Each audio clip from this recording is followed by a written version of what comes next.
Yun nga, magandang gabi sa inyo mga ka-JD Love TV. So, for today's video, ikakarga natin yung tatlo nating warriors dito. Unahin na natin si Bangis. Ayan na, oh. Eh, napakaangas mo naman, Bangis. Yun, oh. At eto naman yung asawa niya na black check. Malapit na din yan umitlog, mga kalapatids. Hintayin na lang natin. At lilipat naman tayo sa isang kulungan naman natin at nandito yung dalawa nating warriors. Ayun yung wipe light. Naka-live yan mga kalapatids. At yung isa, asan? Ayun. Ito yung isa nating warriors. Bali tatlo lang sila mga kalapatids. Ayan, ayun pa yung iba nating warriors pero tatlo lang. At kukunin na natin yung ibon at ilalagay na natin sa mahiwaga natin training box. Ayan.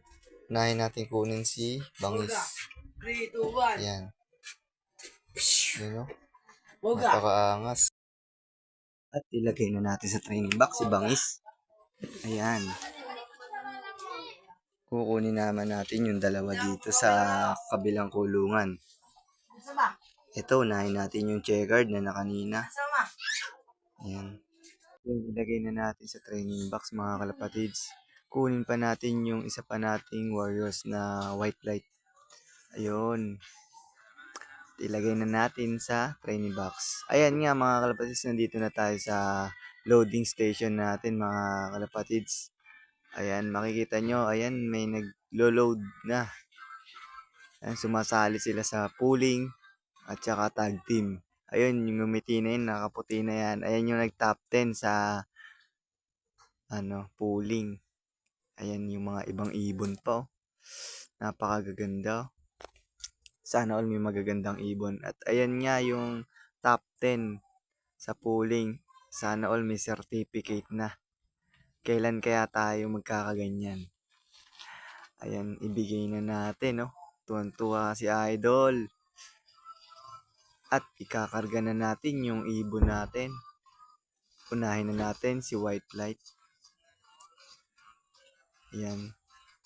Hindi pa natin mahuli-huli kung sino isusunod natin. Ayan, dalawa nga pala mga kalapadis yung White Light. May nakisabay. Ayan, kukunin pa natin yung iba. Ayan, wag yun. Ayun, nakapupuling natin. Ayan yung blue bar din na yan mga kalapatids. Pasabay lang din sa atin yan. Ilalagay na natin. Baka ilagay pa ng iba. Ayan na nga. At susunod natin ito. Tatanggalan muna natin ng sticker. Baka mabigatan pag uwi. Yan, nahirapan pa tayo magtanggal ng sticker. Diyan mga kalapatids. Kaya natagalan. At ilalagay na natin sa ilalim to mga kalapatids.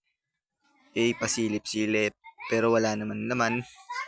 At kukunin natin yung isa natin na ibon. Ayan na ipupuling natin mga kalapatids. Hintayin na lang natin matapos sila. At yun na nga, natapos na at mag-i-sticker na tayo. Sasabihin mo na pala na ID natin mga kalapatids. Ayan na, sinasabi ko na rin yung number ng ibon. Ayan na mga kalapatid. At sinasabi nga natin kay bossing yung ring number ng ibon natin mga kalapatids. At i-stickeran na yung ibon natin mga kalapatid na si Bangis. Ayun o, i-stickeran na ni boss. Boss, sana makapasok kami sa top 10. At ilalagay na natin sa taas yung ibon natin. Tinuro pa ni Idol. Ayan, ipasok na natin. At aabangan na lang natin yan bukas mga kalapatids. Bye. At magandang umaga sa inyo mga kalapatids. Abangan na ng ating pinuling kagabi mga kalapatids. Ayan. At biglang dumating na agad yung ibon natin na si Bangis. Ayan, pinapasok ko na at baka maubusan tayo ng oras. Ay, may nagwaki pa. Ayan. Pasok. Pasok na, Bangis. Ayan na nga mga kalapatids. At unti-unti na siyang tumatanaw sa landing board. Ayan, naman ni Bangis. Napakabilis na Ngayon mga kalapatids. At ayan na nga, bumaba na sa landing board. At nakikita niya na yung asawa niya. Pumasok ka na bangis at maikaklak na kita. Ayan na nga. Uy, may dumadaan pa. Ayan, pasok na. Ayan. Diyan, nangangatog na tayo dyan mga kalapatids dahil napakabilis talaga ni Bangis at hindi natin nakalain na ganun siya mag-i-speed. Ayan, napakalikod pa ng ating ano at nagmamadali na tayo para kunin si Bangis. Ayan na nga mga kalapatids. At ito nga yung speed niya mga kalapatids. Bye.